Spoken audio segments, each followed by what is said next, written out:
ఇప్పుడే నాకు మంచు విష్ణు గారు మాట్లాడినారు.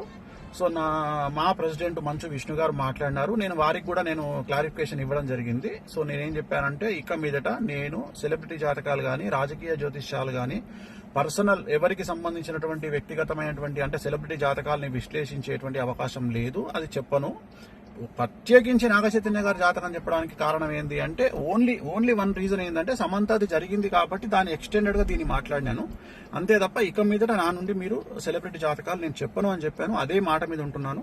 సో మంచు విష్ణు గారితో కూడా ఇప్పుడే మాట్లాడితే సార్ మాట్లాడినారు. సో చెప్పాను నేను ఇది పరిస్థితి అంటే, ఆయన కూడా వెరీ గుడ్ డిసిషన్ స్వామి గారు అని చెప్పారు. సో నాకు కూడా తెలుసు, కానీ ఈ ఒక్కటి చెప్పడానికి కారణం ఏంటంటే, ఆల్రెడీ జరిగింది కాబట్టి దాన్ని ఎక్స్టెండెడ్ గా ఇది మాట్లాడాను. సో ఇక మీదట నేను సెలబ్రిటీ జాతకాలు చెప్పను అనే మాట మీదనే ఉంటున్నాను. నేను ఎక్కడ సోషల్ మీడియాలో వేరే వాళ్ళ జాతకాలని విశ్లేషించే ఉద్దేశము నాకు లేదు. నేను ఇక మీద